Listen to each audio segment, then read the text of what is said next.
श्री चैतन्य महाप्रभुर्मतमिदं तत्रादरो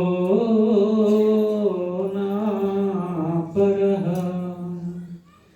तत्रादरो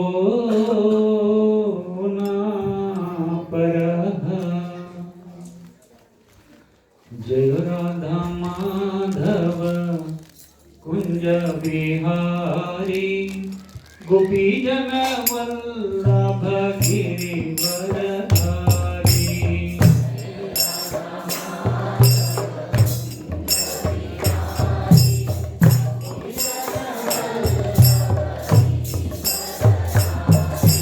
जय राधा माधव कुंज बिहारी गोपी जन वल्लभ गिरिवरधारी।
श्री श्री हरिनाम संकीर्तन की।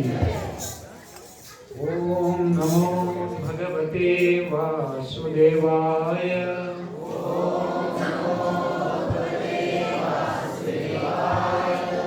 ओम नमो भगवते वासुदेवाय।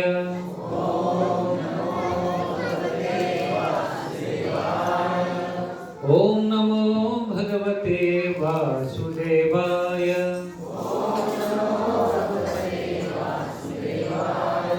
नारायणं नमस्कृत्य नरं चैव नरोत्तमं देवीं सरस्वतीं व्यासं ततो जयम् उदीरये। नष्टप्रायेषु अभद्रेषु नित्यं भागवत सेवया भगवतीरुत्तमश्लोके भक्तिर्भवति नैष्टिकी। कृष्णाय वासुदेवाय देवकी नंदनाय च नंदगोपकुमाराय गोविंदाय नमो नमः। ओम अज्ञानतिमिरन्दस्य ज्ञानाञ्जनशलाकया चक्षुरुन्मीलितं येन तस्मै श्रीगुरुवे नमः। श्रीचैतन्यमनोभीष्टं स्थापितं येन भूतले स्वयं रूपकदा मह्यं ददाति स्वपदान्तिकं। वन्देऽहं श्रीगुरोः श्रीयुतापदकमलं श्रीगुरुं वैष्णवांश्च। श्रीरूपं साग्रजातं सहगणरघुनाथान्वितं तं सजीवं साद्वैतं सावधूतं परिजनसहितं कृष्णचैतन्यदेवं श्रीराधा कृष्णपदान् सहगणललिता श्रीविशाखान्वितां च। नमो विष्णुपादाय कृष्णप्रेष्ठाय भूतले श्रीमते भक्तिवेदान्त स्वामीति नामिने। नमस्ते सरस्वती देवी गौरवाणी प्रचारिणी निर्विशेष शून्यवादी पाश्चात्यदेशतारिणी। जय श्री कृष्ण चैतन्य प्रभु नित्यानंद श्री अद्वैत गदाधर शिवासादि गौरभक्तवृंद। हरे कृष्णा कृष्णा कृष्णा हरे हरे हरे राम राम राम हरे हरे। हरे कृष्णा कृष्णा कृष्णा हरे हरे हरे राम राम राम हरे हरे। हरे कृष्णा कृष्णा कृष्णा हरे हरे हरे राम राम हरे हरे। मूकं करोति वाचालं पंगुं लंघयते गिरिं यत्कृपातमहं वन्दे श्रीगुरुं दीनतारिणीं परमानन्दमाधव श्रीचैतन्य ईश्वरम्। हरे कृष्ण।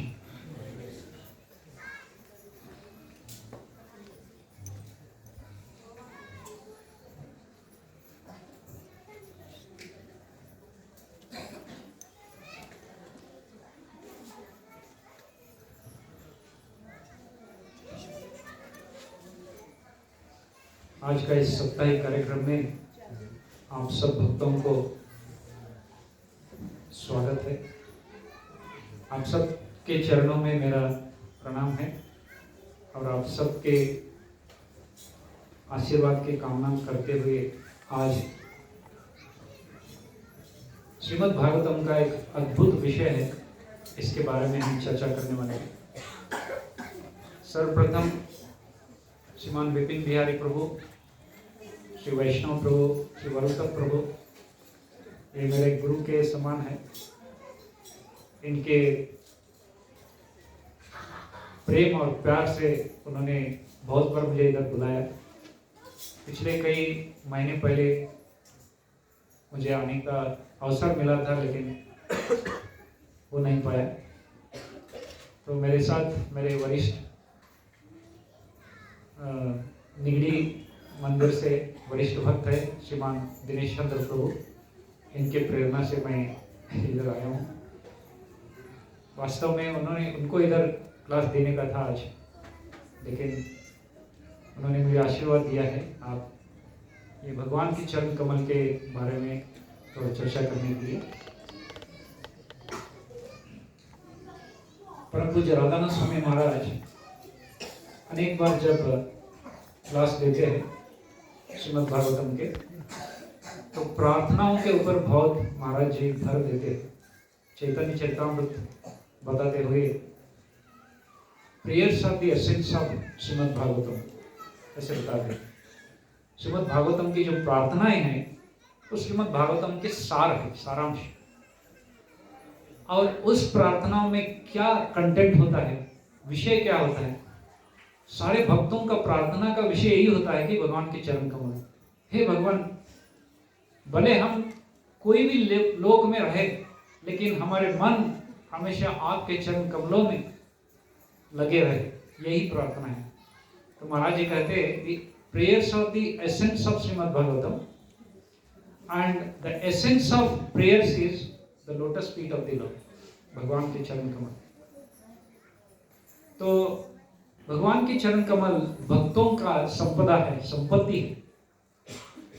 इसलिए आज हम भगवान के चरण कमल हम सब के लिए क्यों महत्वपूर्ण है और एक ध्यान करने से किस प्रकार ध्यान करना चाहिए भागवतम, श्रीमद् भागवतम के अनुसार, और भगवान के चरण कमलों में वो पवित्र चिन्ह है उसको ध्यान करने से क्या लाभ है, इसके बारे में हम संक्षिप्त में चर्चा करेंगे आज।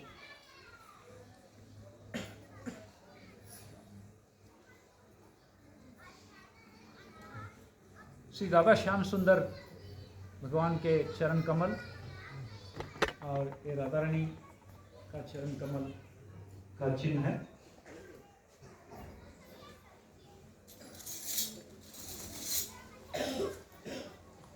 तो श्रील रूप गोस्वामी का बहुत सुंदर एक भजन है, आप सब इसको सुने होंगे।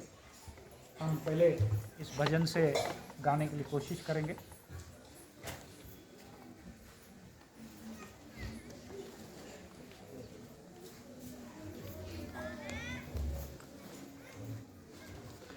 तो रूप गोस्वामी जी किस प्रकार प्रार्थना किए हैं भगवान के चरण कमलों में। भजहु रे मन श्री नंदनंदन अभय चरण रविंद रे, भजहु रे मन श्री नंदनंदन अभय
वेदन यौवन पुत्र परिजना, वेदन यौवन पुत्र परिजना, इथे की आचे परती रे, इथे की आचे परती रे, कमल दल जला जीवन दल मला, कमल दल जला जीवन दल मला, भजऊ हरि पद नीति रे, भजऊ हरि पद नीति रे, भजऊ रे मन श्रीनंद नंदन, अभय चरण रविंद रे, भजऊ रे मन श्रीनंद नंदन,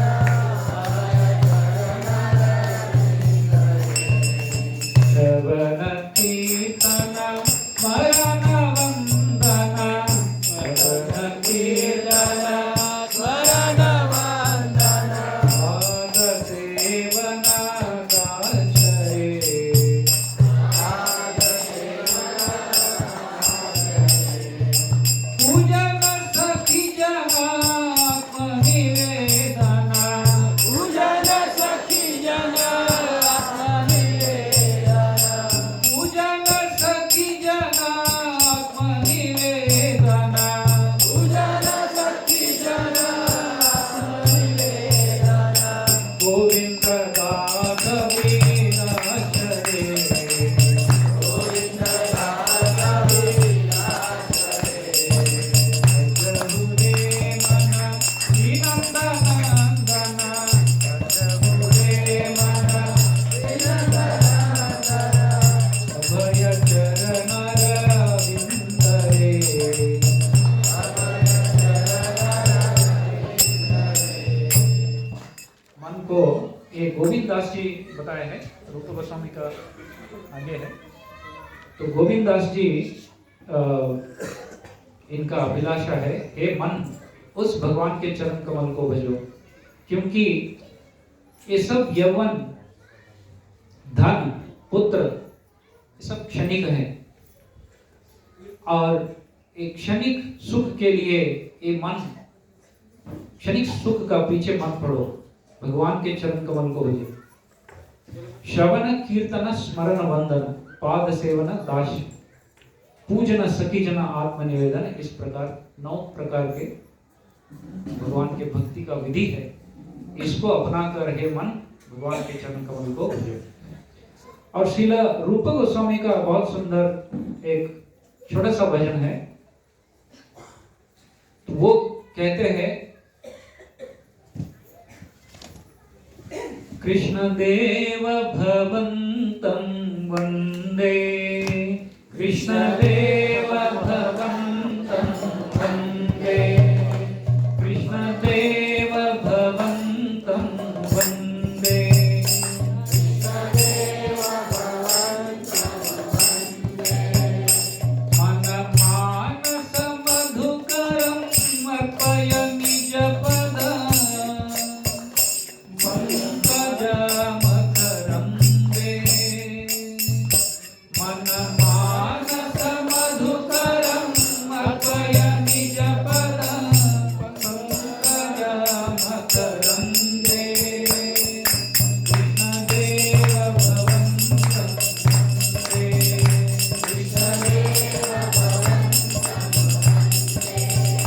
कृष्ण देव भवन्तं वन्दे, कृष्ण देव भवन्तं वन्दे,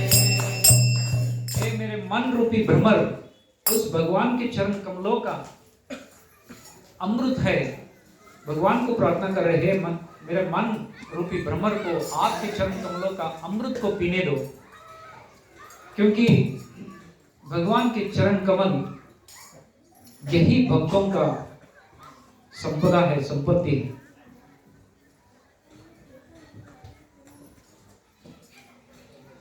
तो प्रहलाद महाराज जी अपने प्रार्थनाओं में कहते हैं, प्रहलाद महाराज के पिता बहुत बड़े राजा असुर थे, हिरण्यकशिपु। और हिरण्यकशिपु का इतना शक्ति था, सारे देवी देवता इस हिरण्यकशिपु का शक्ति से काम उठते थे। और दूसरा एक पीडीएफ है, मैंने बोला था। तो प्रहलाद महाराज इतना संपत्ति था, पूरा इस पृथ्वी का सम्राट राजा, देवी देवता भी उसका पराक्रम को देख के कांपते थे। लेकिन प्रहलाद महाराज उनके प्रार्थनाओं में भगवान नरसिंह भगवान से प्रार्थना करते हैं, तस्मादमोस्तनुभृतानहमाशिषोऽन्यः आयुः श्रियविभवमपम् विरिञ्चात् नेच्छामि ते विलुलिता उरुविक्रमेण कालात्मनोपनय मां निजभृत्यपार्श्वम् तस्मादमुस्तनुभृतानहमाशिषोऽन्यः आयुः श्रियविभवमेन्द्रियमाविरिञ्चात् नेच्छामि ते विलुलिता उरुविक्रमेण कालात्मनोपनय मां निजभृत्यपार्श्वम्। हे भगवान नरसिंह भगवान, मेरे पिता के पास इतना लंबी आयु था, इतना पूरा पृथ्वी का सम्राट था, लेकिन आपने मेरा पिता को ऐसा चीर डाला जैसा बांस का टुकड़ा एक व्यक्ति ऐसा चीर डालता, एक क्षण में आपने उसको नष्ट कर दिया। इसलिए हे भगवान, मैं आपके चरणों में यही प्रार्थना करता हूं, मुझे कोई राज नहीं चाहिए, मुझे कोई लोक का राजा बनने का नहीं है, मुझे कोई लंबी आयु का कामना नहीं है, आपको देना ही है तो मेरा हाथ पकड़कर आपके शुद्ध भक्तों का संग में मुझे छोड़ दीजिए। यही मेरा प्रार्थना है। भगवान भक्तों के संग का ही प्रार्थना किया, क्योंकि भगवान के भक्तों के संग से भगवान के चरण कमलों का भक्ति प्राप्त होता है। सारे श्रीमद् भागवतम की जो प्रार्थना है वही भगवान के चरण कमलों के ऊपर ध्यान करके भक्तों ने किया है। वृत्रासुर एक महान भगवान के भक्त थे। अपने पिछले जन्म में वृत्रासुर कौन थे आपको पता है? चित्रकेतु महाराज। चित्रकेतु महाराज माता पार्वती से शापित हो जाते हैं, अगले जन्म में वृत्रासुर बन जाते हैं। और जब वृत्रासुर इंद्र के साथ लड़ाई में, युद्ध भूमि में दोनों का लड़ाई हो रहा है, लेकिन वृत्रासुर को भगवान के चरण कमलों में मन लगाया। बहुत सुंदर प्रार्थना है। पुष्टि मार्ग में वृत्रासुर का जो भागवतम की प्रार्थना है उसको भागवतम के सारांश कहा जाता है। सारे भागवतम के सारांश वृत्रासुर ने इंद्र के सामने गाए। तो वृत्रासुर क्या कहते हैं? हे भगवान, मेरा वाणी आपके वही लगा वही जो पीडीएफ था वही अभी जो है, मेरा वाणी आपके शुद्ध नामों का उच्चार कब करेगा? मेरे मन आपके चरण कमलों में ध्यान कब करेगा? और मेरे शरीर आपके भक्तों का सेवा कब करेगा? इस प्रकार प्रार्थना करते हैं। अहं हरितव पादैकमूलो दासानुदासो भवितास्मि भूयः। अहं हरितव पादैकमूलो दासानुदासो भवितास्मि भूयः। मनः स्मरेत सुपतेर्गुणांते गृणीत वा कर्म करोतु काया। अजात पक्षा इव मातरं खगा स्तन्यं यथा वत्सतराक्षुदाता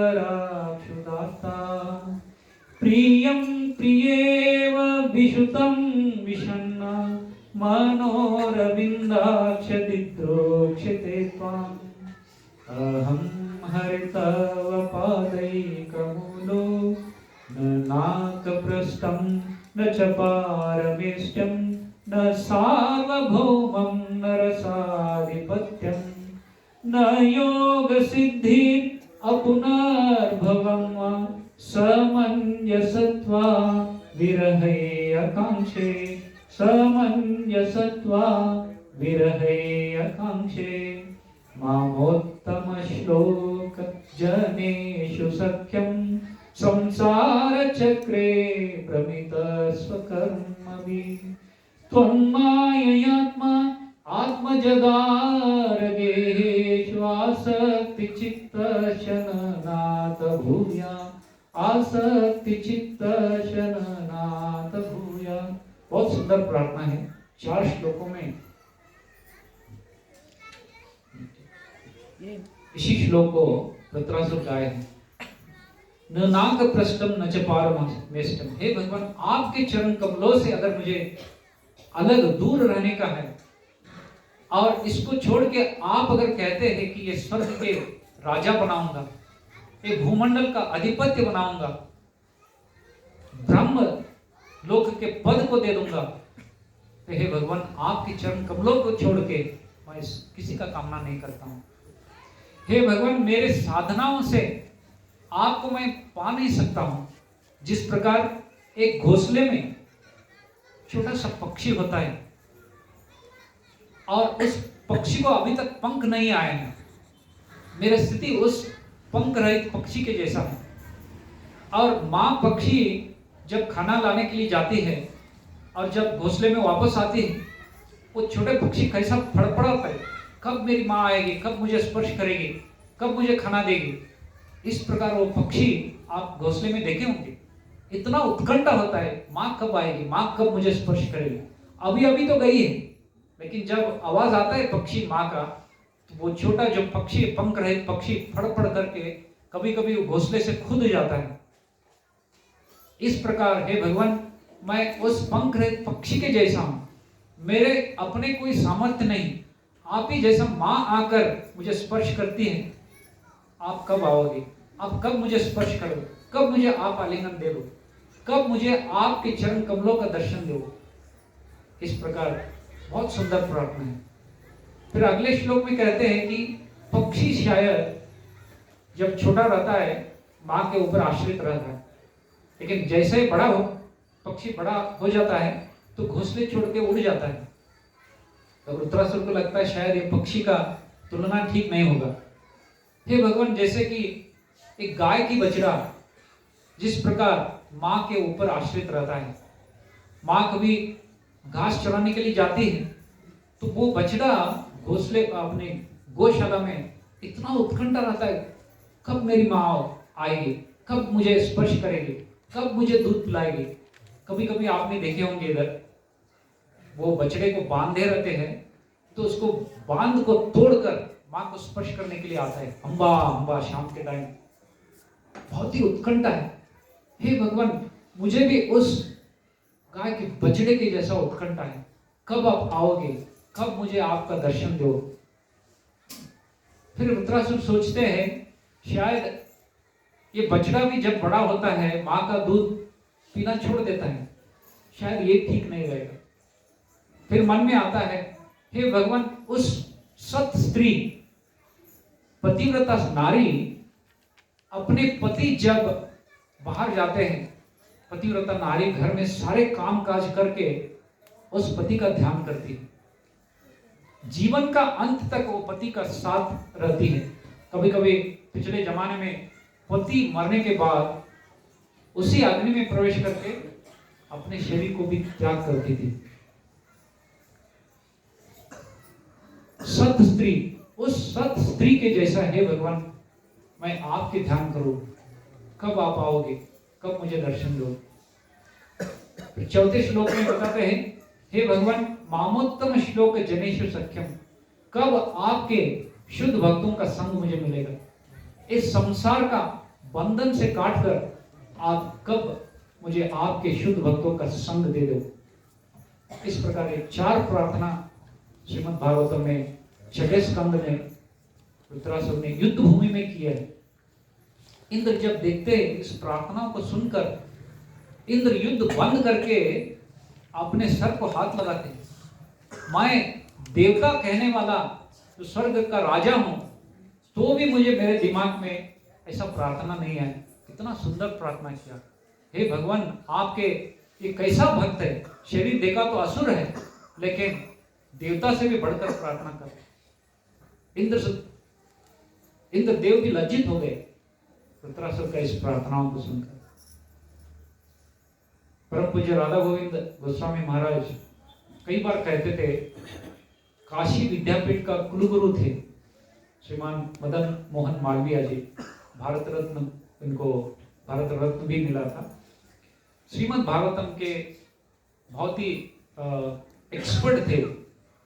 उनको जब भारत रत्न मिल रहा था तब स्टेज के ऊपर उनको पूछा थे कि आप भागवतम इतने पढ़े हैं, आपको अगर एक श्लोक में बताना है भागवतम के सार क्या है तो आप बताएंगे?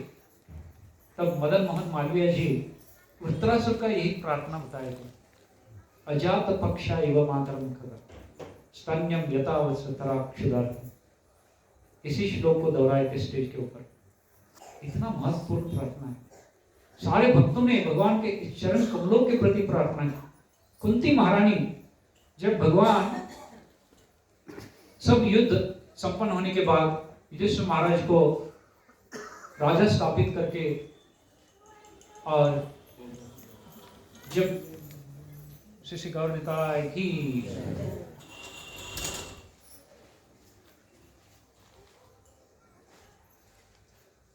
भगवान द्वारका रथ के ऊपर आरूढ़ होकर द्वारका निकल रहे थे, तब कुंती महारानी दौड़ते दौड़ते आई, भगवान के चरणों में नमस्कार करने लगी। कुंती महारानी भगवान के बुआ है, अत्या है और भतीजा है।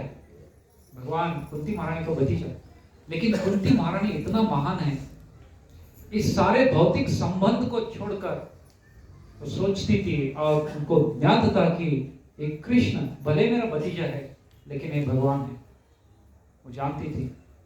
इसलिए कुंती महारानी ग्रेट है। भागवतम में कुंती महारानी का सबसे पहला प्रार्थना है।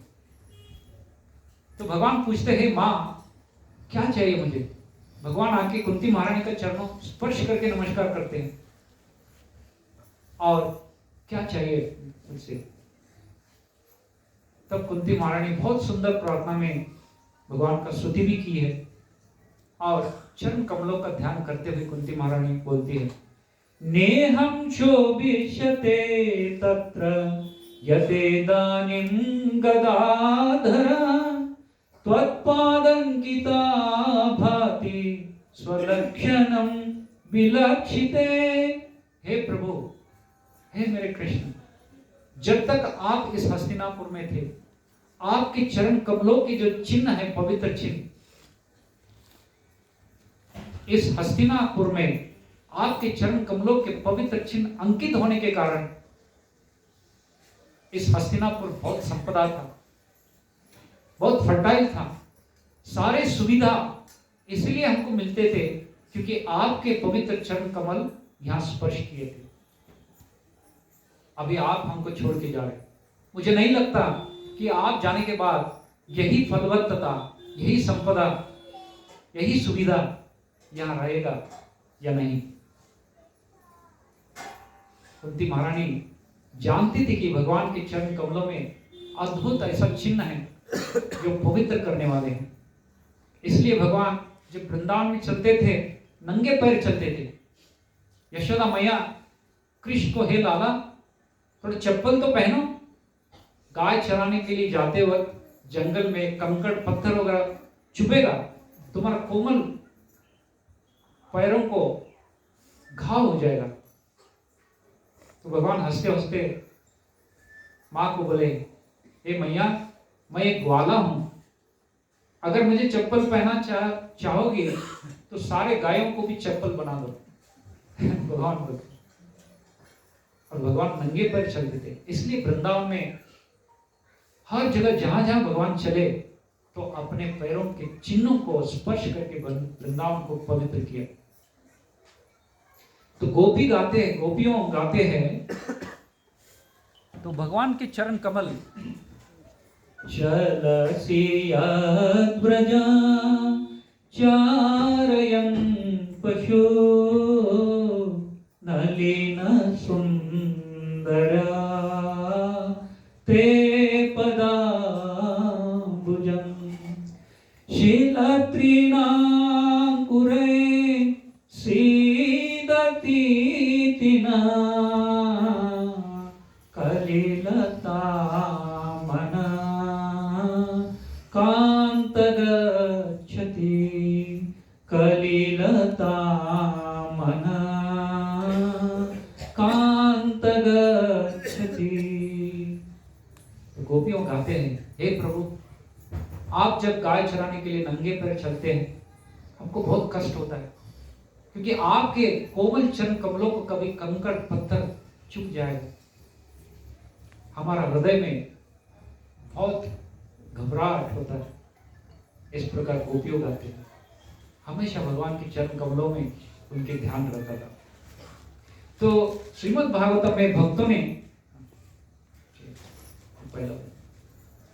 इसी प्रकार प्रार्थना की। और जब रासलीला होने के बाद भगवान गोपियों को छोड़ के कुछ समय तक जाते हैं, तब राधा रानी और सारी गोपियां पागल जैसा भगवान को ढूंढ रहे हैं, भगवान को ढूंढ रहे थे और हर जगह ढूंढते हैं, कहां गए कृष्ण, मेरे श्याम सुंदर कहां गए।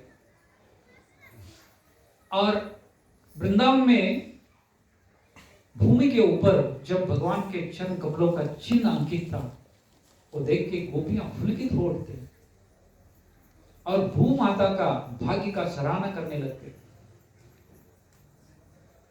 किंते कृतं क्षिति तपो बत केशवांग्री हर्षोत्सवोत्फुलकितांग न है विभाषे।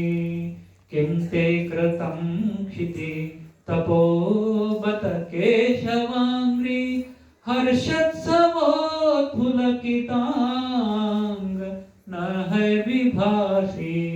अप्यंग्रि संभव उरु क्रम विक्रमाद्वा आहो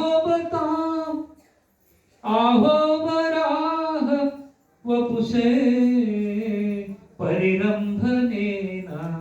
किं ते कृतं क्षिति तपो बत केशवांग्री।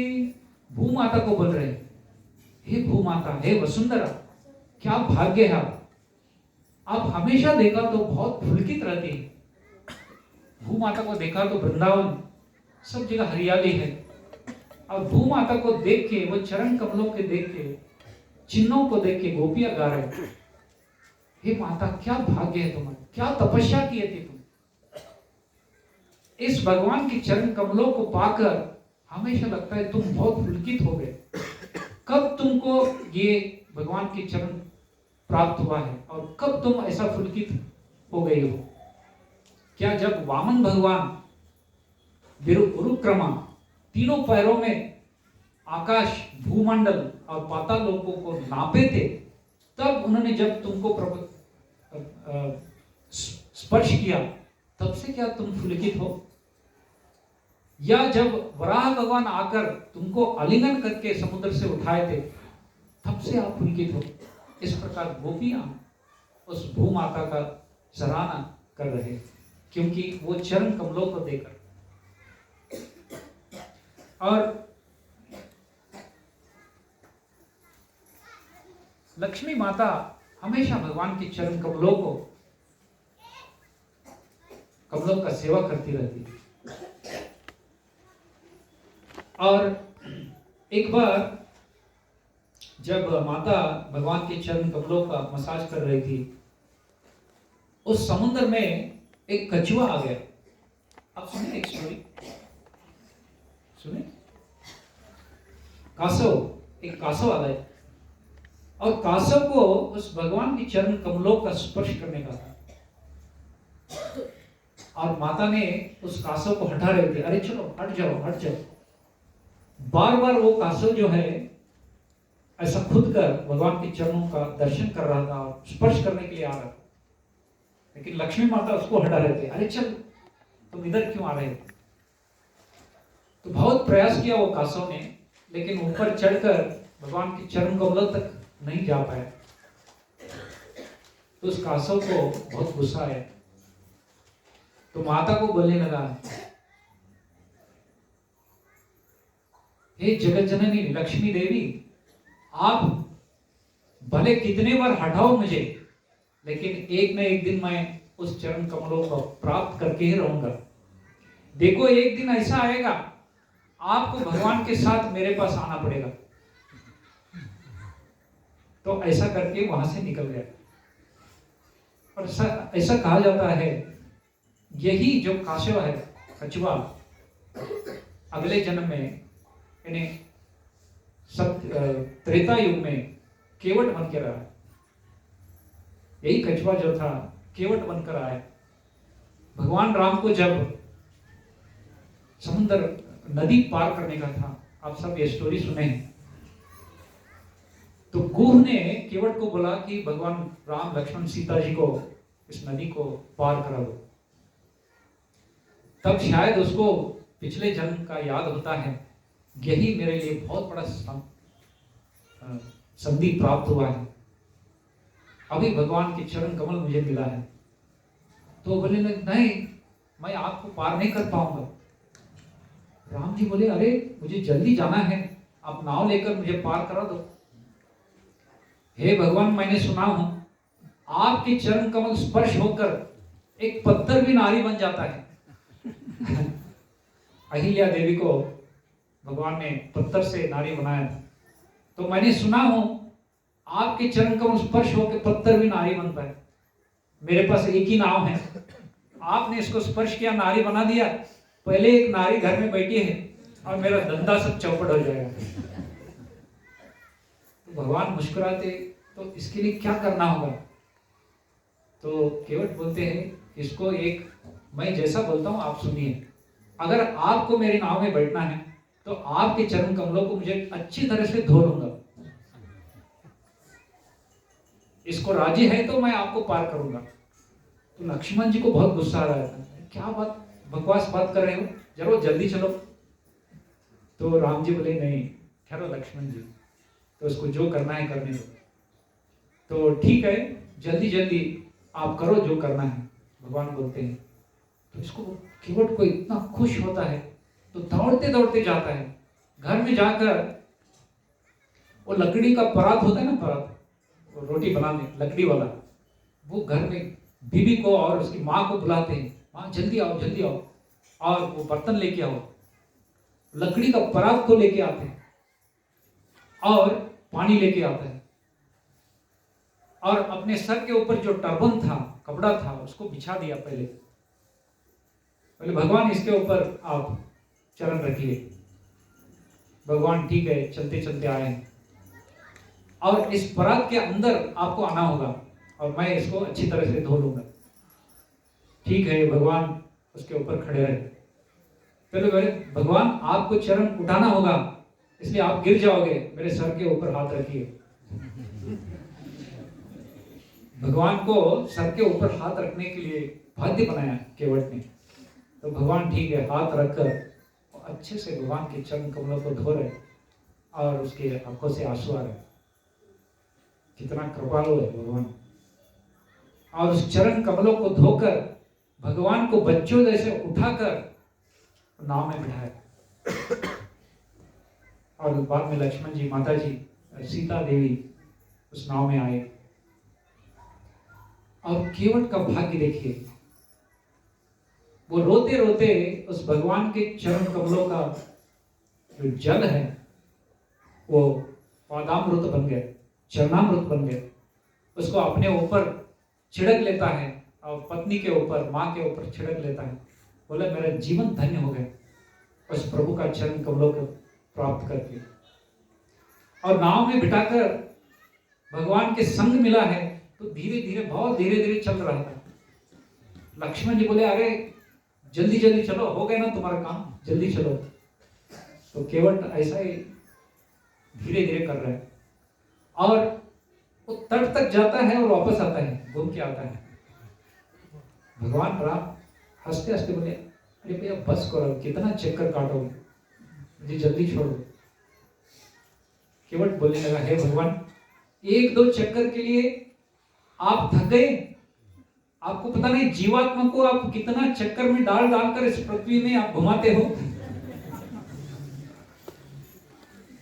तो भगवान राम ने ठीक है अभी बस करो।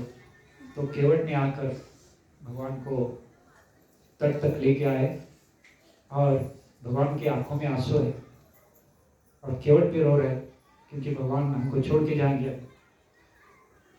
तो भगवान के पास कुछ नहीं था देने के लिए। सीता मैया के पास भगवान देखते हैं, माँ को समझ गए, तो हाथ में एक ही अंगूठी था सीता देवी के हाथ में। तुरंत वो माता ने उसको निकालकर भगवान के हाथों में दे दिया। भगवान हंसते हंसते, तो मेरे पास पैसा तो नहीं है, तो ये ले लो अंगूठी। तो केवट बोले ना प्रभु, मुझे आपसे कुछ नहीं चाहिए, जो मुझे चाहिए था मुझे मिल गया। तो भगवान बहुत उसको करते, नहीं केवट ये ले लो, मैं प्रेम से दे रहा हूँ, नहीं प्रभु अगर इसको लेने का है तो आपको वापस आना होगा, तो वापस जाते वक्त आप आओगे, मैं इसको ले लूंगा। तो केवट ने नहीं लिया उस अंगूठी को। तो इस प्रकार श्रीमद् रामायण में अद्भुत केवट का प्रसंग है, तो आंसू भरने वाला जैसा है।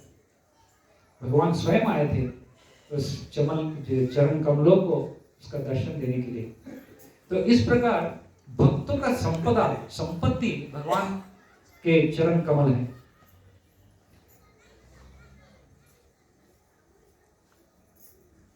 आपने बालाजी का दर्शन किए होंगे, तिरुपति बालाजी, आप सब लोगों ने किया है। कितने लोग बालाजी गए हैं यहाँ से? बहुत सारे बात।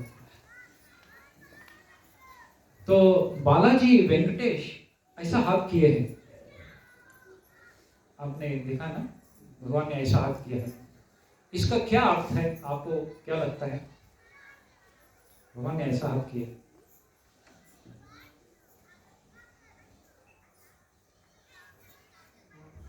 आपको क्या लगता है?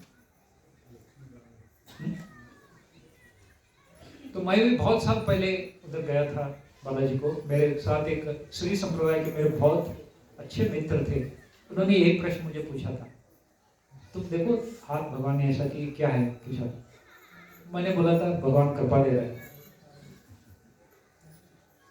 तो हंसकर बाजू में आया और उसने बोला देखो भगवान भगवत गीता में जो बताया है, सर्वधर्मान परित्याज्य मामेकं शरणं व्रज अहम त्वां सर्व पापेभ्यो मोक्षयिष्यामि मा शुचि।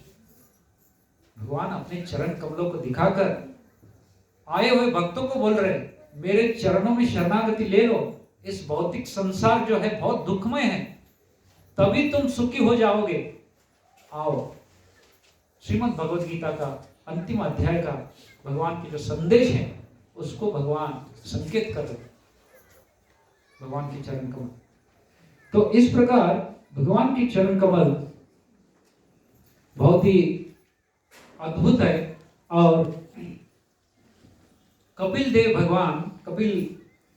भगवान माता देवहूति को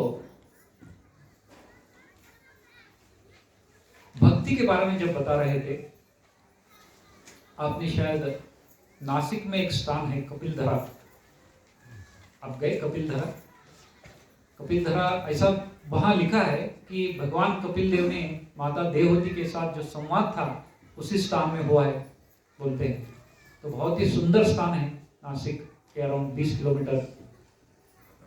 तो वहां श्रीमद् भागवतम में तीसरे स्कंद में 28वें अध्याय किस प्रकार भगवान के चरणों के ऊपर ध्यान करना चाहिए, ये श्लोकों में बताए। संचिन्त्य ये भगवता शरणारविंदम वज्रांकुशध्वज सरो हलांचनाड्यम उत्तुंग रक्त विलसत् व्रतचक्रबाल जोष्णाभिराहतमः हृदयांधकारम। तो यहाँ बताते हैं भक्त को चाहिए कि सर्वप्रथम वह अपना मन भगवान के चरण कमलों में केंद्रित करे, जो वज्र, श्री अंकुश, ध्वज तथा कमल चिन्हों से सुशोभित है। सुंदर माणिक से उनके नखुने से शोभा चंद्रमंडल से मिलती जुलती है और हृदय के गहन तम को दूर करने वाला है। जब हम भगवान का दर्शन करते हैं मंदिर में, सबसे पहले हमारा ध्यान उस भगवान के चरण कमलों में मन जाना चाहिए। भगवान के चरणों का अंगूठी के ऊपर जो नख है वो चंद्रमा का जैसा उसका ज्योति है, और वो ज्योति के ऊपर अगर हम मन को केंद्रित करते हैं, हमारा हृदय का गहन अंधकार को दूर करने वाला है। इस प्रकार कपिल भगवान बोलते हैं। भक्ति के बारे में बताने के बाद माता देवहूति इसको कंक्लूड करती है अंत में।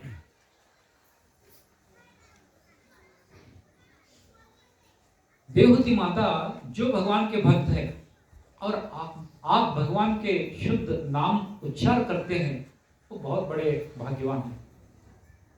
अहो बतस्व पचोत गरियान यज्जीवाग्रे वर्तते नाम तुभ्यं ते पुस्तपस्ते जुहुः सस्नुरार्या ब्रह्मानुचूर्णाम गृह्णन्ति एते ब्रह्मानुचूर्णाम गृह्णन्ति एते। ये कंक्लूड करती है देवहूति माता, हे भगवान, आपके शुद्ध नामों का उच्चारण जो करते हैं, मुझे लगता है उनके पिछले जन्म में उन्हें सारे शास्त्रों का अध्ययन कर चुके हैं, सारे पुण्य कर्म का फल को प्राप्त कर चुके हैं,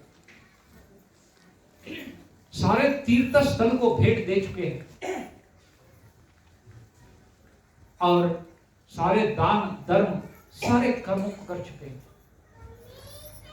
भले वो कुत्ते का मांस खाने वाला उस कुल में जन्मा हो, लेकिन उसके जीवा के ऊपर आपके शुद्ध नाम है, वो व्यक्ति बहुत भाग्यवान है। कि ये देवहूति माता कौन थी? मनु महाराज की पुत्री और कपिल भगवान की मां, वो स्वयं बता रहे हैं। इसलिए हम चैतन्य महाप्रभु और प्रभुपाद जी को कितना धन्यवाद देना चाहिए, कितना हम ऋणी हैं।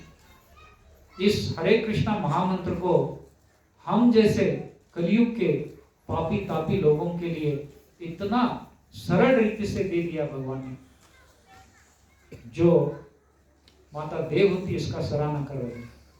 जिसके जीवा के ऊपर उस भगवान का शुद्ध नाम है, तो उसने सारे तीर्थ स्थल को भेंट दे चुका है, सारे शास्त्रों का अध्ययन कर चुका है, सारे वैदिक कर्म यज्ञ दान सब कर चुका है। उसी के जीवा के ऊपर इस भगवान के शुद्ध नाम का उच्चारण हो सकता है, सब बताते हैं। तो भगवान के चरण कमल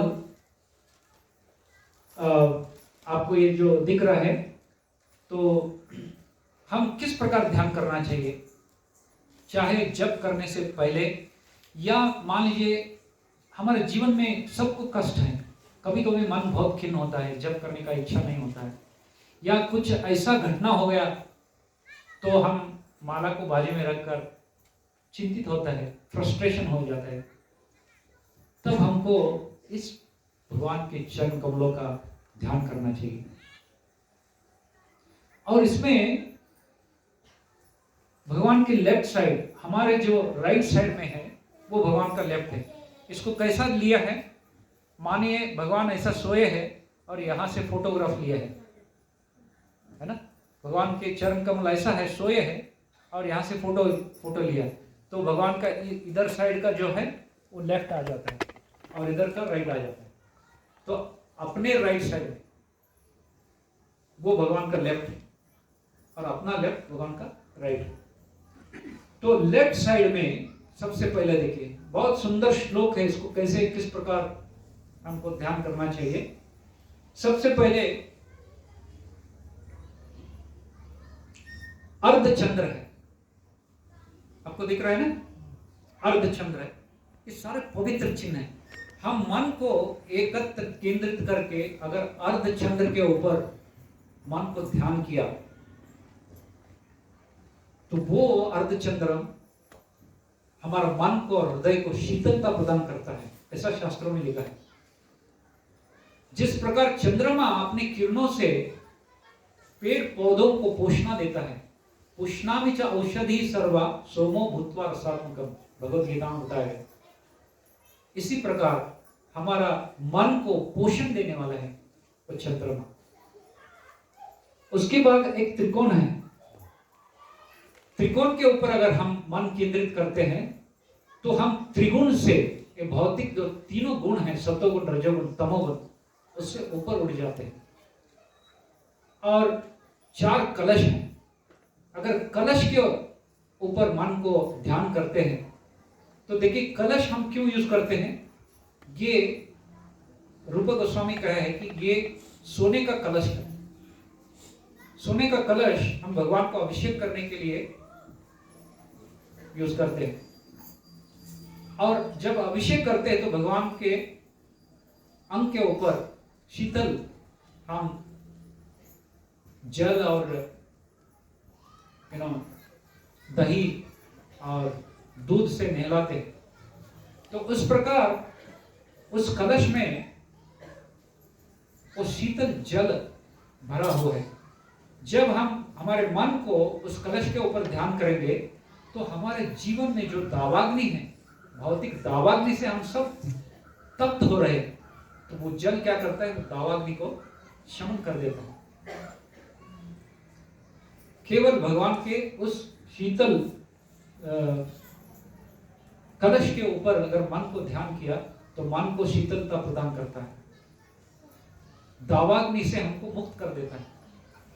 और उसके बाद गाय का, बछड़े का खुर का चिन्ह है, बीच में देखिए खुर का चिन्ह।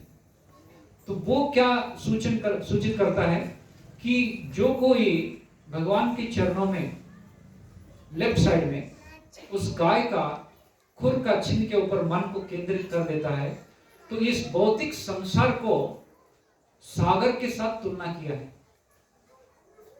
तो वो जो ध्यान करता है इसके ऊपर, गाय के खुर के चिन्ह के ऊपर, तो उसके लिए जो संसार जो है सागर, वो इतना सा बन जाता है, छोटा बन जाता है, तो आसानी से इस सागर को, संसार सागर को पार कर सकता है। इसी प्रकार धनुष है, धनुष के ऊपर अगर हम ध्यान करते हैं तो हमारे सारे कष्टों को ये उखाड़ कर फेंक देता है, ऐसा बताया। और उसी तरह शंख के ऊपर मन को केंद्रित करेंगे तो शंख में भी पानी भरा रहता है, तो हमारे सारे कष्टों को दावाग्नि से मुक्त कर देते हैं। सुबह हम गुरुवाष्टक गाते हैं, संसार दावा नलली डलोका त्रिनय कारुण्य। तो गुरु के कृपा से इस संसार दावाग्नि से मुक्त करा देते गुरु। तो उसी प्रकार शंख के ऊपर मन को केंद्रित किया तो इस दावाग्नि को बुझा देने वाला है।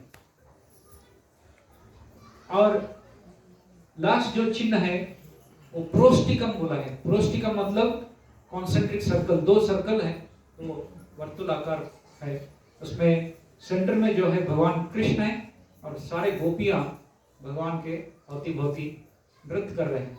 इसके ऊपर अगर मन को केंद्रित करते हैं तो भगवान का प्रेम को प्राप्त हो जाता है। इस प्रकार जब भगवान के इस चरण जब स्पर्श होता है कहां भी, तो वो सारे जो भूमि है वो सारे प्रदेश पवित्र बन जाता है। इसलिए भगवान के चरणों में सारे धाम है, जहां जहां भगवान ने स्पर्श किया है वो पवित्र धाम बन गए।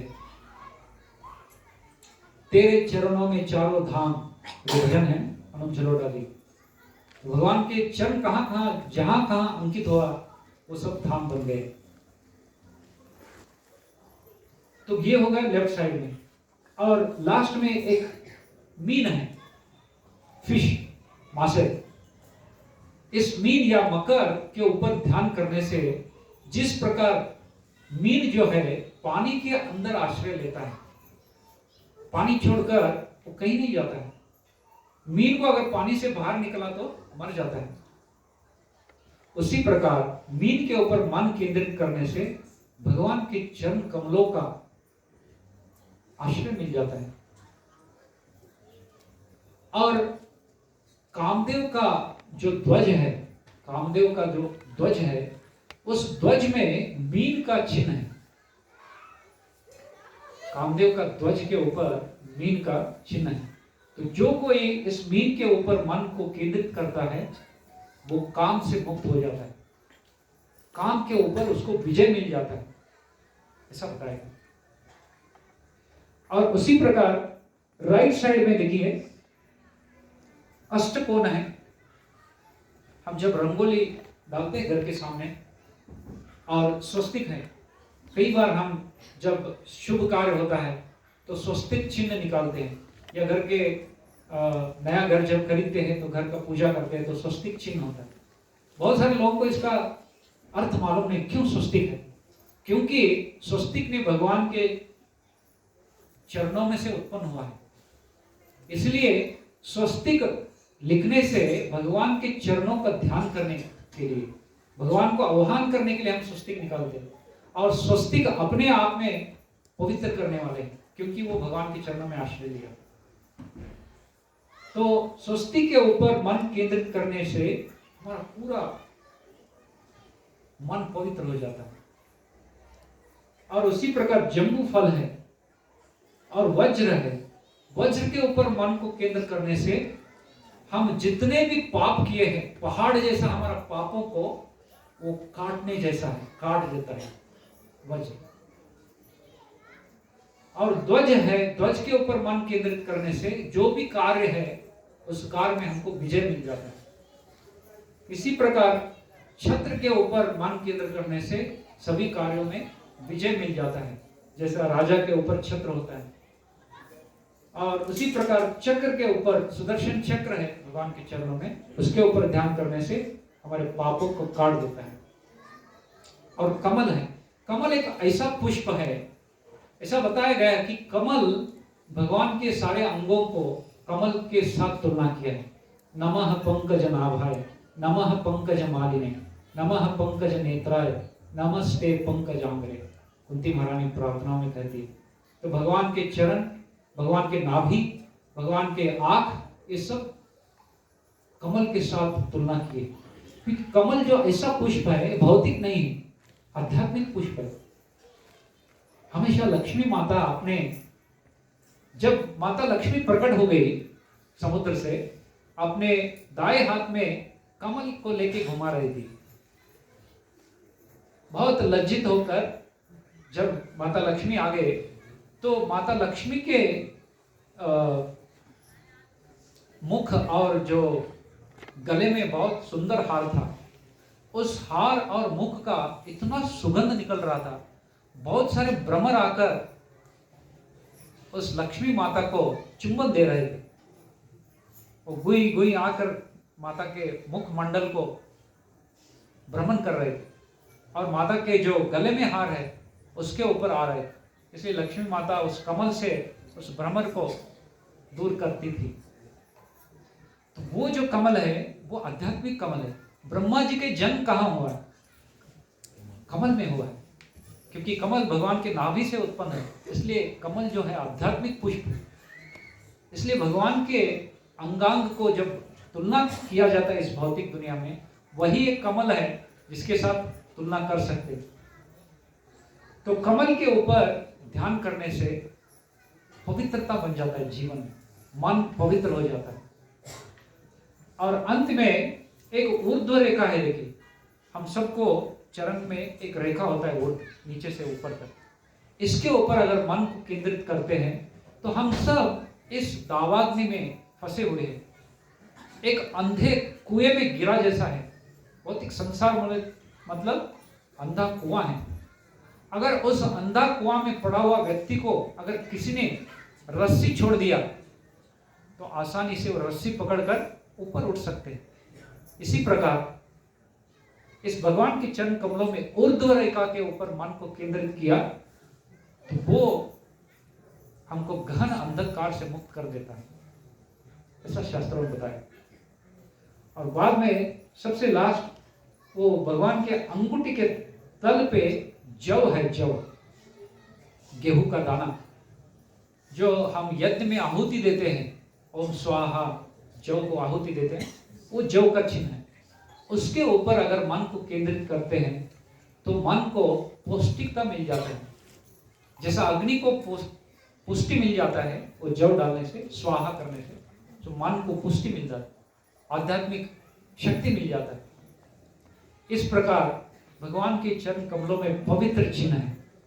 इसको किस प्रकार ध्यान करना चाहिए, तो एक श्लोक है, हम इसको कलर की वजह से वो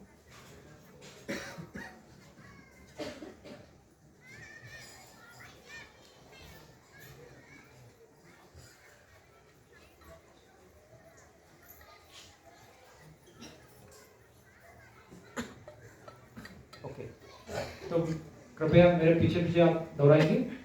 ये श्लोक को अगर हम हाइड कर दिया या अगर हम देख के भी अगर हम इसको गाए तो भगवान के सारे चरण कमलों में जो चिन्ह है उसका ध्यान हो जाता है।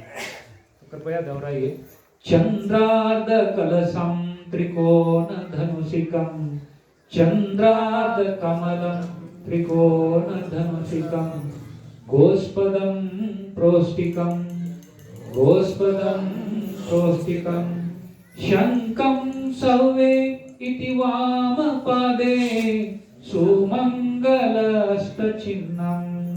शंकं सौवे इति वाम पादे सुमंगलस्तचिन्हम्,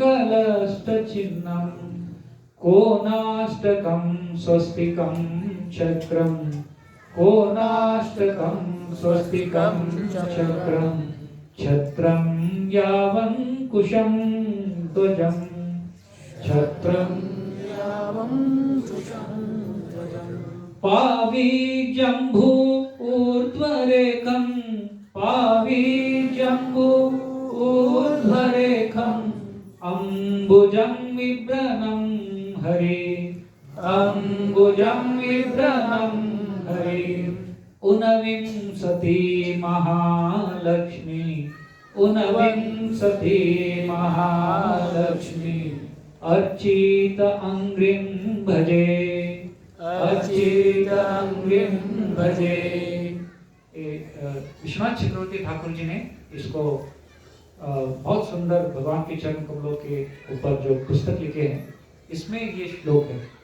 चंद्र अर्ध कलशम, अर्धचंद्र कलशम त्रिकोण धनुषिकम, गोस्पदम प्रोष्टिकम, शंकम सव्वे इति वामपादे अष्टचिन्ह, वो एक श्लोकों में। और दूसरा श्लोकों में कोनाष्टकम स्वस्तिकम चक्रम छत्रम यावंकुशम ध्वजम,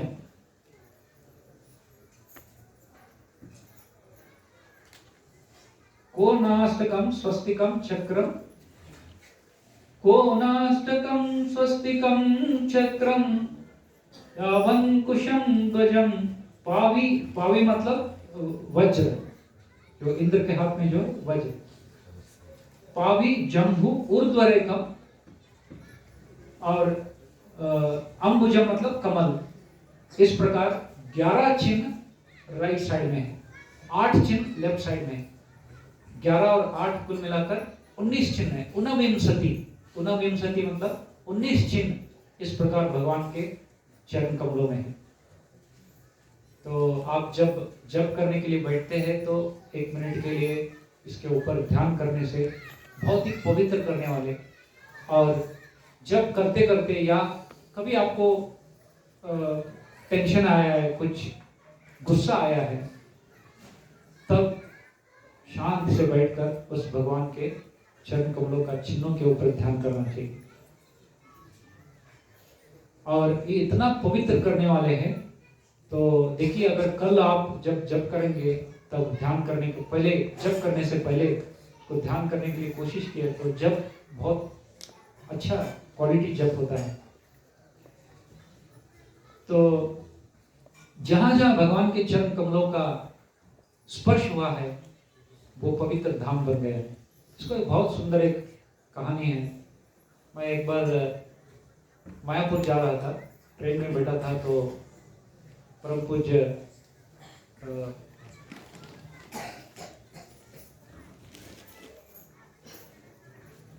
जयपताका स्वामी महाराज के एक शिष्य थे। वो एक्चुअली बांग्लादेश के थे। वो मेरे बाजू में बैठे थे। मुझे देख के उन्होंने तिलक वगैरह देखा तो आओ बैठ जाओ। तो इनको हिंदी नहीं आता, मुझे बंगाली नहीं आता। तो उनके पास एक बंगाली पुस्तक था, तो उन्होंने आधा मधा हिंदी में, इंग्लिश आधा हिंदी में, वेर गोइंग मुझे पूछा। तो बोला मायापुर मंदिर जा रहा हूँ। तो शाम का समय था। उसने पूछा कि आप बुक किया है, रूम बुक किया है? बोले मैं तो बुक नहीं किया हूँ, मैं जा रहा हूँ। बोले अभी नहीं मिलेगा। तो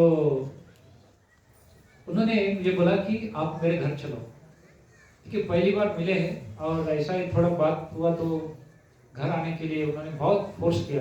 बोले मैं जाता हूँ, कहीं तो मिल जाएगा। नहीं नहीं, आप आ जाओ, मेरे घर आ जाओ। तो वहाँ घर लेके गए। आप यकीन नहीं करोगे, इतना अच्छा भक्त। और उन्होंने मुझे एक स्टोरी बताया। उनके घर था वहां समुद्रगढ़ बोल के एक स्थान है। उन्होंने बोला मेरे घर आओ, आपको बहुत लाभ हो जाएगा। तो बहुत ही फोर्स करके मुझे घर लेके गए। मैं अकेला था तो गया। इस स्थान को समुद्रगढ़ बोला जाता है।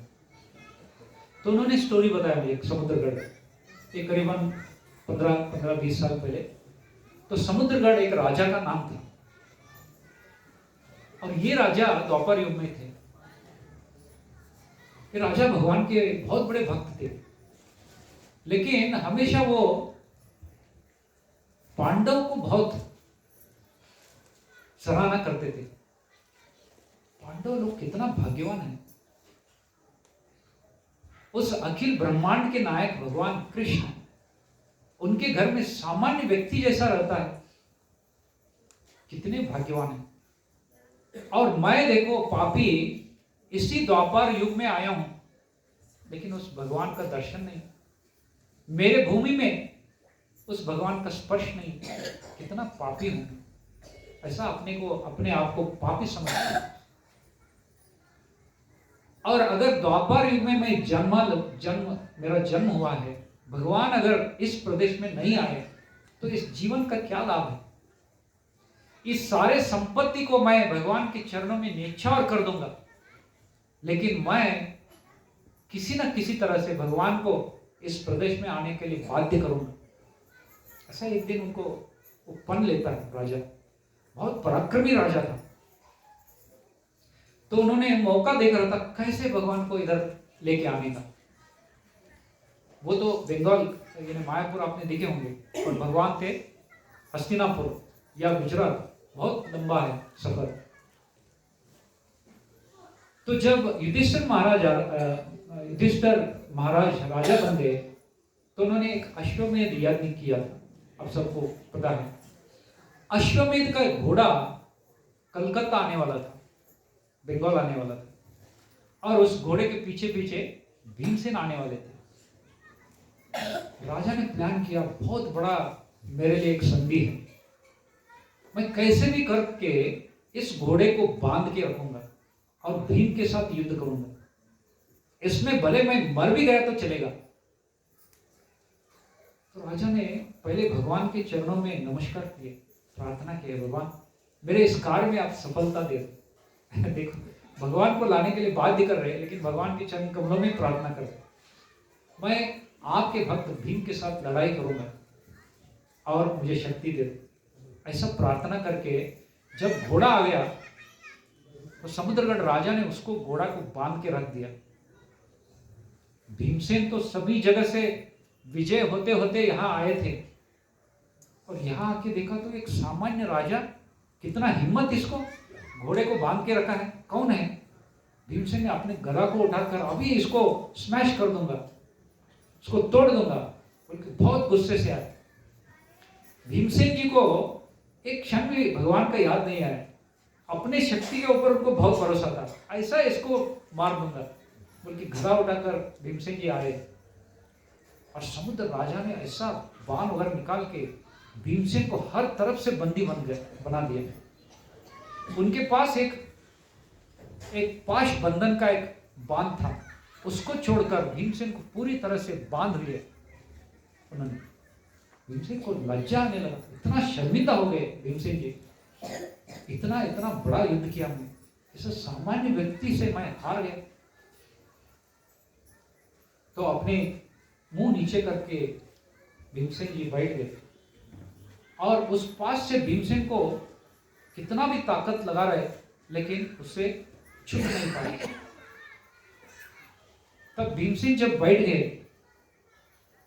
तो समुद्रगढ़ राजा ने प्रार्थना करने लगे, हे भगवान, आप जब तक नहीं आओगे तब तक मैं भीमसेन को छोड़ूंगा नहीं। तो तब भगवान स्वयं उधर प्रकट हो गए, अपने चरणों को उस प्रदेश में अंकित किया। भगवान उस राजा का इच्छा को पूरा करने के लिए भगवान समुद्रगढ़ में आए, और भीमसेन जी जब भगवान को देखे तो पसीना पसीना होने लगा, कितना अपमानित, मुझे बांध लिया है और मुझे छुड़ाने के लिए भगवान स्वयं आना पड़ा, कृष्ण को आना पड़ा। भीमसेन पसीना पसीना हो गए। भीमसेन जी को लगने लगा इससे अच्छा था एक क्षत्रिय को मर गया तो अच्छा था। लेकिन समुद्रगढ़ राजा ने जैसे ही भगवान आ गए तो भीमसेन जी का चरणों में राजा ने नमस्कार किया, मुझे माफ कर दो, मेरा एक ही इच्छा था भगवान के चरणों को यहां लाने का, इसलिए आपके साथ युद्ध किया। तो भगवान हंसते हंसते, बस हो गया, अभी तो भीमसेन को मुक्त करा दो। तो भगवान ने बहुत बड़ा उस समुद्रगढ़ राजा को कृपा किया। लेकिन भीमसेन जी भगवान को पूछते हैं, हे भगवान, मैं इतना युद्ध किया, कभी मैं हारा नहीं, लेकिन इस सामान्य राजा से मैं कैसा हार गया? तो भगवान हंसते हंसते बोले, भीमसेन, युद्ध करने से पहले क्या आपने मुझे याद किया? बोला नहीं। मेरे शक्ति के ऊपर मेरा इतना भरोसा था कि मैंने याद नहीं किया। लेकिन देखो, ये राजा ने तुम्हारे साथ युद्ध करने से पहले 10 बार मुझे प्रार्थना की, मुझे क्षमा करो, मैं किसके लिए भीमसेन के साथ युद्ध कर रहा हूँ, कि बताया था, प्रार्थना किया था, इसलिए मुझे आना पड़ा।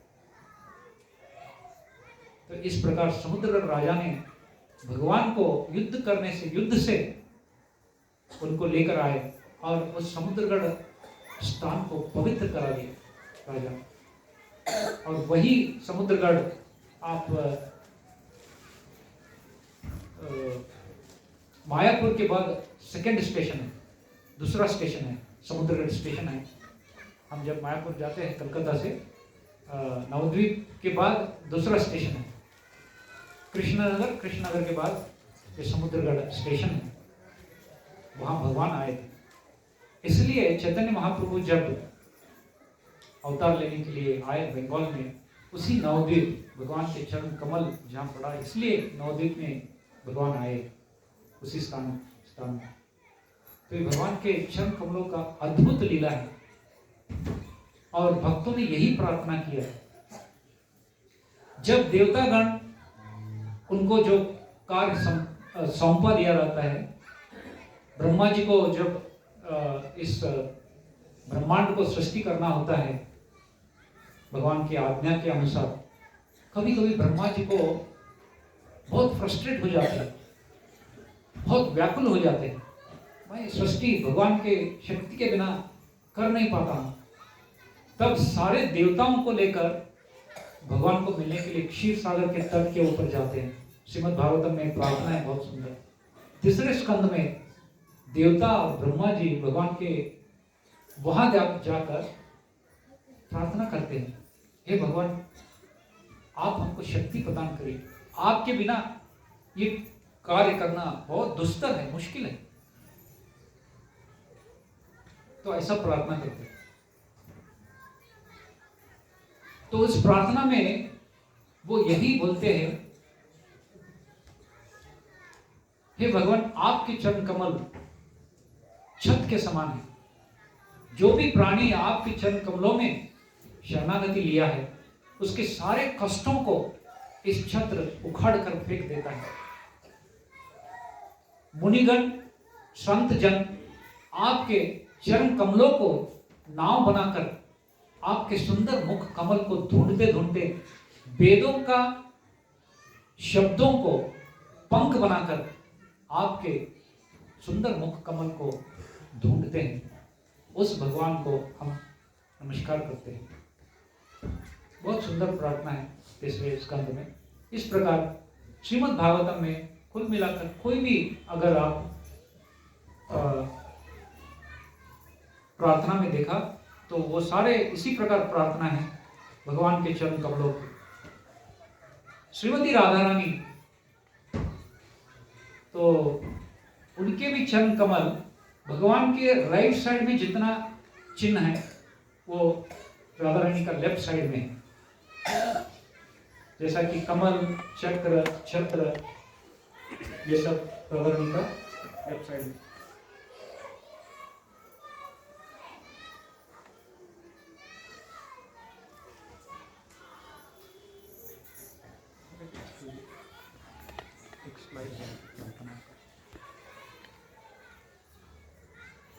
सारी रिस्पॉन्सिबिलिटी, जवाबदारी होते हैं, बहुत सारे कार्य करना पड़ता है।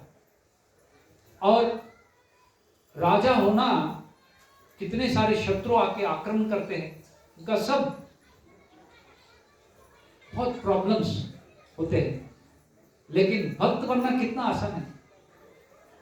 तो ध्रुव महाराज प्रार्थना करते हैं, भगवान राजा बनने से अच्छा है मुझे आपके चरण कमलों का भक्त बनाइए, क्योंकि भक्त बनने से आप जिस प्रकार गौ माता अपना बछड़ा को प्रेम कर कर उसको चाट कर दूध पिलाती है, इसी प्रकार राजा बनने से अच्छा है आपका चरण कमलों का भक्त बने। और प्रहलाद महाराज को नरसिंह भगवान बहुत बार पूछते हैं, प्रहलाद मैं जब प्रकट हुआ हूं ये व्यर्थ नहीं जाना चाहिए, तुम कुछ तो मांगो। प्रहलाद महाराज बोलते हैं, हे भगवान मुझे व्यापारी मत बनाओ, मुझे बनिया मत बनाओ, आपके चरण कमलों में भक्ति किया हूं, इस भक्ति के बदले में आप देने के लिए मुझे आप प्रोत्साहन मत करो, क्योंकि मैं असुर कुल में हूं, मेरे सारे इंद्रिया इस भौतिक कामनाओं से मुक्त नहीं हो जाएंगे। हे भगवान देना ही है तो मुझे हाथ पकड़कर आपके शुद्ध भक्तों के चरणों में छोड़। बहुत सुंदर प्रहलाद महाराज जी का इसी प्रकार प्रार्थना है। और ये सारे भगवान के चरण कमलों का प्राप्ति के लिए भक्तों का संग बहुत मुख्य है। भक्ति में सबसे पहला प्रभुपाद जी इसलिए ABCD जो कहा है, ए मतलब एसोसिएशन, भगवान के भक्तों के संग। इसलिए मैं आप सबसे प्रार्थना करूंगा, अगर आपके कोई मित्र है या मैत्रिणी है या संबंधी है, अगर वो भक्त है तो कभी उसके साथ आप रिश्ता मत तोड़ना। भले आपको कुछ भी देना पड़ा, अगर वो भक्त है तो उसके साथ कभी रिश्ता नहीं छोड़ना, क्योंकि एक भक्त को प्राप्त करना जीवन में कितना मुश्किल है। प्रभुपाद जी बोलते हैं भक्ति प्रारंभ होता है एसोसिएशन से। और हमने मंदिर क्यों बनाया, सेंटर्स क्यों बनाते हैं? प्रभुपाद जी बोलते हैं केवल लोगों को, भक्तों को संग देने के लिए, भक्तों का संग देने के लिए। मैं पुस्तक क्यों लिख रहा हूं? क्योंकि मेरा संग भक्तों को देने के लिए, मेरे संग लोगों को देने के लिए। संग से ही भक्ति मिल जाता है। आपने श्रीमद् भागवतम का दशम स्कंद में 23वां अध्याय ब्राह्मण पत्नियों के ऊपर भगवान कृपा करते हैं, शायद आपने सुने होंगे। इनके पति सारे ब्राह्मण, याज्ञिक ब्राह्मण यज्ञ कर कर स्वर्ग जाने का कामना कर रहे हैं, लेकिन ब्राह्मण पत्नियां भगवान का दर्शन के लिए कामना कर रहे हैं। देखो, इतने सारे पढ़े लिखे ब्राह्मण, सब कुछ मालूम है, फिर भी जब कृष्ण बलराम आए कुछ मांगने के लिए, वो गोपों को भेजे, तो उन्होंने कुछ नहीं दिया। कृष्ण बलराम का नाम सुनकर भी उनको कुछ फर्क नहीं पड़ा। कि बाद में भगवान बोलते गोपों को, जाओ तुम उनकी जो पत्नी है उनके पास जाओ और वो जरूर तुमको कुछ दे देगी। तो गोपजन आते हैं और वो याज्ञिक ब्राह्मण के पत्नियों को नमस्कार करके, माताएं, यही पास में बलराम और कृष्ण आए गाय चराते चराते और बहुत भूखे हैं, अगर आपके यज्ञ संपन्न हुआ तो हमारे लिए कुछ तो प्रसाद दीजिए। इस प्रकार जब मांगने के लिए आते हैं तो देखिए, ब्राह्मण पत्नियां जैसे ही कृष्ण और बलराम का नाम सुनते हैं तो सारे जो यज्ञ के लिए बनाए हुआ सामग्री को उठाकर एक बड़े कटोरे में लेकर, सारे जो जितने पात्र में बनाए थे वो सब अपने सर के ऊपर टोकरी में लेकर, चलो हम भी कृष्ण और बलराम को देखने के लिए आए। तो कृष्ण और बलराम को देखने के लिए आए। तब इनके पति, ससुर, सास सब बोल रहे, अरे कन्याओं कहां जा रहे हो, ये यज्ञ छोड़कर कहां जा रहे हो? वो रोकने के लिए कोशिश किया, लेकिन वो यज्ञ पत्नियां सुने नहीं। वो दौड़ते दौड़ते गोपों के पीछे भगवान का दर्शन के लिए आए और जैसे भगवान को देखे तो उनका अंग कांपने लगा। इतना सुंदर दृश्य था भगवान के दशम स्कंद में। बहुत ही सुंदर एक भगवान के जो छवि का वर्णन किया है। जो ब्राह्मण पत्नियों ने उस भगवान का सौंदर्य को देखे तो अपने आंखों से बड़े बड़े कर कर ऐसा भगवान का दर्शन देख रहे थे, मानो अपने आंखों से भगवान का सौंदर्य को पी रहे। तो ये बहुत सुप्रसिद्ध श्लोक है श्रीमद् भागवतम में, जो भगवान का सौंदर्य का वर्णन किया है। 3 ऐसा स्थानों में भगवान का सौंदर्य का वर्णन किया है। श्यामं हिरण्य परिदिं वनमाल्य बर्हा धातु प्रवाल नटवेश विनिबत अंशे विन्यस्त हस्त इतरेण धुनानामब्जं कर्णोत्पलालक कपोल मुखाब्जहासं श्यामं हिरण्य परिदिं वनमाल्य बर्हा। भगवान श्याम वर्ण के इतना सुंदर मुख है। हिरण्य परिदिं, सोने का रंग का रेशमी वस्त्र भगवान पहने थे। सर के ऊपर उनके मोर पंख था और गले में तरह तरह के धातु, मतलब जो स्टोन होते, कलर के स्टोन्स। जंगल में जब गोप जन जाते हैं, अलग अलग कलर का पत्थर मिलते थे, उसका माला बनाकर कृष्ण को पहनाते थे और इतना सुंदर लग रहा था, अलग अलग कलर के स्टोन। और गोपजन क्या करते थे, उस स्टोन को घिसकर उसमें जो पेंट निकलता है, उस पेंट से कृष्ण के ऊपर डेकोरेशन करते थे। वह कि मंदिर में आपने देखे हो श्याम सुंदर, कितना सुंदर भक्तजन इसको धातु और स्टोन्स को बोलते हैं। इतना सुंदर भगवान का छवि था। और गोपों ने क्या किया था, फूलों का गुच्छों से भगवान को अलंकृत किया। वनमाला पहने। वनमाला मतलब 5 प्रकार के अलग अलग फूल है, जैसा कि कमल, मंदार, चंपक, तुलसी, इस प्रकार 5 प्रकार के फूलों का वनमाला बोला जाता है। उसको पहने थे, इतना सुंदर लग रहे थे। तो ब्राह्मण पत्नियां देखते देखते रहे। भगवान ने उसको बहुत आह्वान कर कर बहुत मृदु शब्दों से उनको, आप आए, बहुत अच्छा किया आपने और हमारे लिए इतना सब सामग्री लाए, आपको कष्ट तो नहीं हुआ इतना दूर कर चलते आए? तो सब सामान लेकर अभी आप मेरा दर्शन किया है तो आप वापस जाइए, क्योंकि आपके पति जो है आपका इंतजार करेंगे, आपके बिना वो यज्ञ संपन्न नहीं होगा। और सामाजिक दृष्टि से आप ब्राह्मण हैं, मैं तो ग्वाला हूं, ब्राह्मण पत्नी ग्वाला के पीछे जाना ठीक नहीं है, इसलिए आप वापस जाइए। तो जैसे भगवान कहते हैं वापस जाओ तो रोने लगते हैं सब। बहुत सुंदर प्रार्थना किया है भगवान के चरणों में ये ब्राह्मण पत्नियों ने। माइवं विभोरति भवान् गदितुं नृशंसं सत्यं करुष्व निगमं तव पादमूलं। माइवं विभोरति भवान् गदितुं नृशंसं सत्यं करुष्व निगमं तव पादमूलं। प्राप्ता वयं तुलसीदाम पदावसृष्टं केसैर्निवोढुमतिलङ्घ्य समस्त बंधु। बहुत सुंदर प्रार्थना है। माँ एवं हे भगवान, ऐसा कठोर शब्दों से हमको तिरस्कार मत करो। हमने हमारा पति, बच्चों, सास ससुर सबको, सभी सगे संबंधी सब कुछ छोड़ के आए। आपने शास्त्रों में कहा है जो प्राणी आपके चरणों में शरणागति लेता है वो कभी वापस इस मृत्यु संसार को वापस नहीं आता है।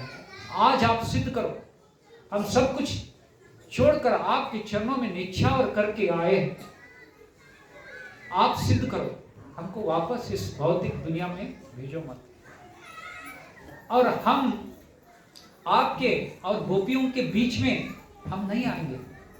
आपने जो भी माला पहने, तुलसी दल पहने हैं, और जब इसको मल हो जाएगा, जब फेंक देते हैं, उसी माला को हम हमारे केशों में श्रृंगार करके यही सुखी रहेंगे। भगवान आप वापस हमको मत भेजिए। बहुत ही सुंदर प्रार्थना है, लेकिन भगवान उनको कृपा कर कर वो बहुत सुंदर तरीके से उनको समझाकर, आप मेरे इस छवि को मन में ध्यान करते रहो, मेरे चरण कमल प्राप्ति हो गया आपको, आपके हृदय में रखकर आप हमेशा सुखी रहोगे। और आपके इनको डर था कि हमारे पति सास हमको स्वीकार नहीं करेंगे, आप चिंता मत करो, आपको देखते देखते वो बदल जाएंगे, आपको स्वीकार करेंगे। तो ऐसा कहकर फिर वो ब्राह्मण पत्नियां वापस जाने लगे। बहुत उनको इतना आनंद हुआ था भगवान का दर्शन देकर, गुनगुनाते हुए पीछे मुड़ के देखते देखते वापस आते हैं। और जैसे इनका पति ये ब्राह्मण पत्नियों को इतना हर्षित हुए देखते हैं तो अपने आप को वो पापी मानने लगे। धिक्कार है हमारा ब्राह्मण कुल का, धिक्कार है हमें शास्त्र पंडित्य का। जो स्वयं भगवान यज्ञ का पति है उसको हम पहचान नहीं पाए, लेकिन देखो ये सामान्य स्त्रियां कितनी भाग्यवान हैं, उस अखिल गुरु को भगवान के पास डायरेक्टली गए। हम ब्राह्मण गुरु माना जाता है, इस गुरु को, बनावटी गुरु को त्याग कर अखिल गुरु के पास गए, कितने भाग्यवान हैं। तो उनके चरणों में नमस्कार करने लगे, अपने पत्नियों के चरणों में ब्राह्मण नमस्कार करने लगे। तो विश्वनाथ चक्रवर्ती ठाकुर कहते हैं इस ब्राह्मण पत्नियों को ऐसा भगवान के प्रति इतना आकर्षित क्यों हो गए? क्योंकि वो कहते हैं कि जब शादी होके इस ब्राह्मण पति के घर में आए थे, छोटे छोटे जब ये विवाहित कन्या थे, तब गोकुल से अनेक स्त्रियां आते थे, गोपी आते थे, दूध और फूल बेचने का बहाने से आते थे। और जब ये नव विवाहित जो तरुणी हैं इनको देखकर बहुत प्रेम करते थे और उनको भगवान के कहानी सुनाते, पूतना वध, शक्तासुर वध, कृष्ण का सौंदर्य, रोज कुछ न कुछ कहते थे और उनके साथ बैठकर उनके केशों को श्रृंगार करते हुए, कभी कभी उनके कामों में हाथ बटाकर कृष्ण का कथा बताते। ये ब्राह्मण पत्नियां केवल सुनकर भगवान के प्रति इतना प्रेम आ गया था, तो उनके मन में कब हम भगवान को देखेंगे, कब उस सौंदर्य का दर्शन हम कर पाएंगे, ऐसा हमेशा सोचते थे। इसलिए उनका इच्छा पूरा करने के लिए भगवान आज इस लीला किए। वृंदावन में बहुत सुंदर एक स्थान है, भक्त रोड बिहारी। इसी स्थान पर यह लीला हुआ था। ये स्थान को भात रोड बिहारी ऐसा कहा जाता है। भात द्रोण बिहारी, एक्चुअली वो भात द्रोण है। वो द्रोण में इस पत्नियां ने भगवान को भात खिलाए थे, इसलिए भात द्रोण बिहारी भगवान का नाम हुआ। प्रभुपाद जी को इतना अच्छा लगता था कि कृष्ण बलराम जब मंदिर बनाया प्रभुपाद जी ने, बलराम कृष्ण के कंधे के ऊपर हाथ रखे, ऐसा आपने देखा होगा कृष्ण बलराम। तो यही छवि था जो ब्राह्मण पत्नियों ने देखा। कृष्ण एक गोप के कंधे के ऊपर हाथ रखे थे और दाएं हाथ से कमल को घुमा रहे थे। यही सौंदर्य को उन्होंने देखा था। इस प्रकार भगवान का सौंदर्य अद्भुत है, भगवान के सारे लीला अद्भुत है, भगवान के चरण कमल अद्भुत है और भगवान के संबंधित सब कुछ अद्भुत है। रुक्मिणी देवी, जगत जननी माता रुक्मिणी भगवान को देखी नहीं थी, केवल भगवान के बारे में सुनी थी और सुनकर भगवान के सौंदर्य के ऊपर इतना आकर्षित हुई थी और अपने प्रेम पत्र लिखकर एक ब्राह्मण के पास देकर भेजती है। कुछ दिन के बाद रुक्मिणी माता का विवाह किसी और राजा के साथ तय हुआ,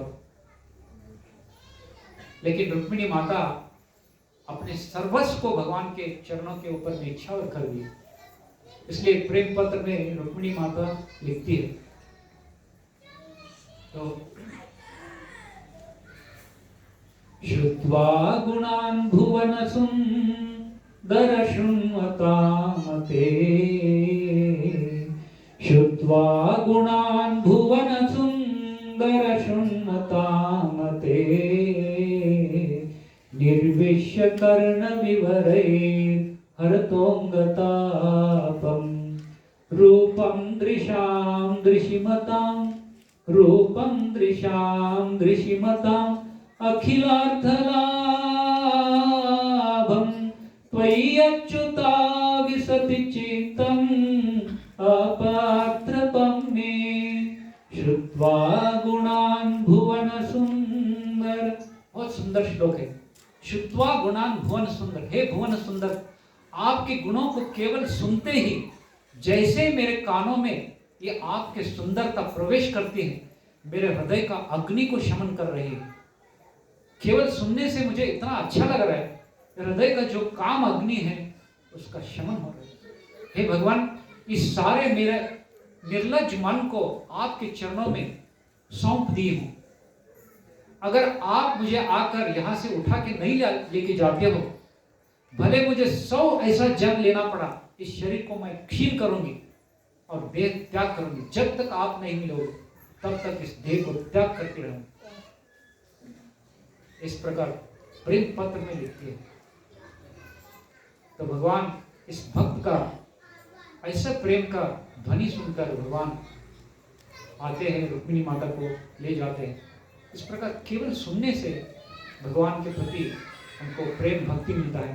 उसी प्रकार इस ब्राह्मण पत्नियां वो गोकुल के गोपियों से, वृद्ध स्त्रियों से उन्होंने सुने थे और उनके प्रेम आया था। तो बहुत बहुत धन्यवाद, मैंने बहुत ज़्यादा समय लिया और श्रीमान विपिन बिहारी प्रभु जी को भूरी भूरी धन्यवाद देता हूँ। वैष्णव प्रभु जी को मेरे गुरु समान है, उनके सामने मैं दुस्साहस कर रहा हूँ कुछ मेरा वाणी में बहुत त्रुटियां हैं, कृपया क्षमा करिए और कुछ त्रुटि है तो फिर से मैं ऐसे अगर समय मिला तो आपके संग के लिए, आपके साथ कुछ चर्चा करने के लिए कभी आने का मौका मिले तो फिर से आएंगे। मेरे साथ मेरे वरिष्ठ गुरुतुल्य दिनेश चंद्र प्रभु जी आए हैं, बहुत प्रेरणा देते हैं सबको, बहुत प्रेम भी करते हैं, इसलिए उन्होंने मुझे आज लेके आए इधर।